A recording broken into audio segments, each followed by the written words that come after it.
Prisrčen pozdrav. Danes sem kupil sobotni Delo.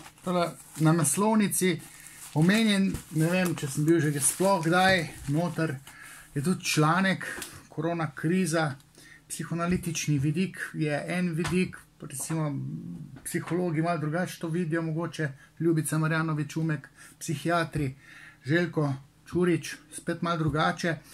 Skratka, jaz sem uspel par stvari povedati in je Delo celo objavilo. Pa berem, pa brskam naprej, pa vidim temle kadunca, berem članek in vidim, da sem jaz tam omenjen eden na prvem mestu. Eden od kandidatov izmed 62 kandidatov za programski svet. Zgleda, sem kar odmev med 3-4, tam Tomaš Tih se mi zdi libertalec, ali kaj že tam na Twitterju, kar močen. Domen Savič ni močen, je eno nergalo, pa tudi omenjam, pa tale pevka Alenka Gortan, ali kaj že. Skratka, jaz sem na prvem mestu. Zdaj, a sem favorit ali nisem? Jaz bi rekel, da nisem, zato ker nimam političnega zaledja. Če bo kakšna kvota tem, v torek se to glasuje. Mandatna volilna komisija ima to čez, 62 kandidatov. Mislim, da bo odpadel Rončević, ker je postal član nadzornega odbora ali sveta, ali kaj že tam. To je pa ena druga funkcija RTV-ja. Skratka, če bo SDS dal 3 člane, SMC bi dal 2 člana, Desus pa enega. Jaz nisem član nobene stranke. Ampak imam pa nek status. Ve se, da nisem ne lev, ne desen, ali pa sem nekonsistentni levičar, ali pa konzervativni levičar. Nisem desničar, ne? Sem pa konzervativen zaradi psihoanalize. 20 let nazaj sem bil, mislim, da sem bil takrat celo član LDS-a. Ne vem točno. Še pred Katarino Kresal. So me občinari predlagali za predsednika programskega sveta lokalne neke kabelske televizije. Vem, da sem se takrat zauzemal za to, da se pornografski filmi ne bi vrteli pred polnočjo, kvečjemu po noči. To stališče sem uveljavil in tako je bilo. Potem so me pa tetle občinari tako jebali, po domač povedan, da sem jaz odstopil kot predsednik programskega sveta. Vem pa, zakaj se gre. Programski svet, ki se bo zdaj ne čist na novo koncipiral, ampak 8 članov bo državni zbor zamenjal. Izmed teh 8, ne vem, mogoče bom prišel not, mogoče ne. Je pa tudi, ker nisem ne lev, ne desen, zavzemal bi se pa, in to sem utemeljil tudi, ko so me klicali teli mladinci iz mladine, da se bi zavzemal, da se bom zavzemal za to, da bo na nacionalni televiziji prevladalo pluralno mnenje. Se pravi, in liberalno, levo mnenje, kot tudi konzervativno, ne bom rekel, da desno, konzervativno. Davkoplačevalci, ki plačajo ta pogon RTV-ja, imajo pravice do vseh vsebin, liberalnih in konzervativnih. Do zdaj je bila pa ta televizija režimska, pod ingerenco neke leve vlade, in to meni ne vzdrži, to moralno ni prav, zato ker imajo drugi pol poslušalstva, druge interese. Jaz sem kandidiral tudi za varuha gledalčevih pravic, in sem bil izredno nadležen v svoji predstavitvi, zaradi mene niso snemali te predstavitve, vnaprej bila pa Ilinka Todorovski izbrana, režimska, leva.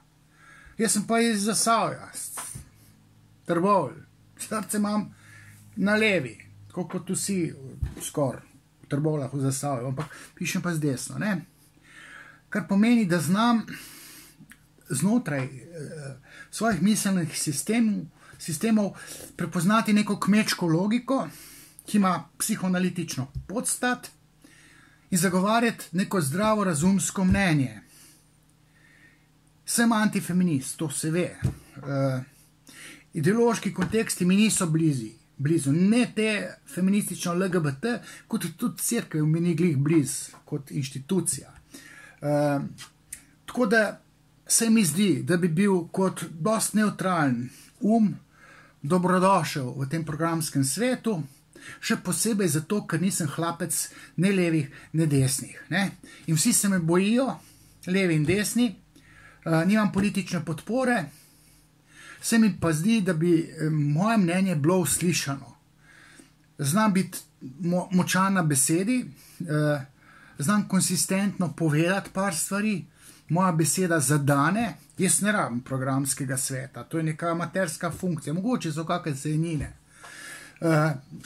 Programski svet rabi mene, oziroma slovensko poslušalstvo rabi mene, zato da razložim, da nacionalna televizija, ki je financirana iz proračuna, ne sme biti pristranska.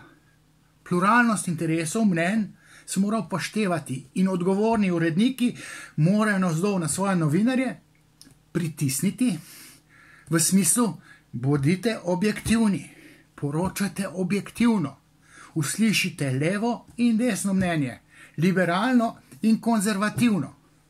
Ta depeša, ki je šla tam nekje, evropske strukture, tja gor, tam, imela dober point.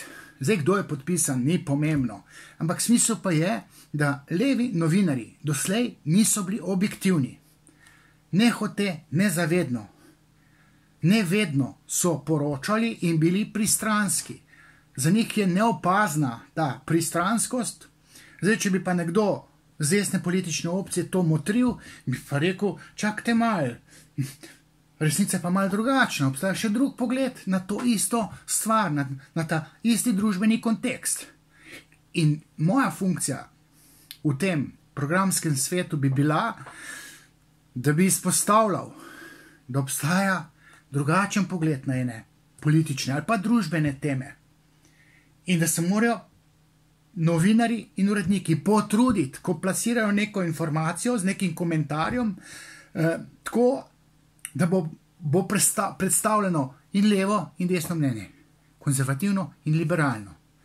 Naj se sporočajo informacije, ampak neko vrednotno sodbo, pa novinar pravice nima, da jo podaja tam, ampak naj nekoga vpraša, ampak vpraša lahko liberalca in konzervativca, potem pa naj neko reportažo naredi, pa plasira neko novico, koncipira neko oddajo. To mnenje nameravam jaz zagovarjati.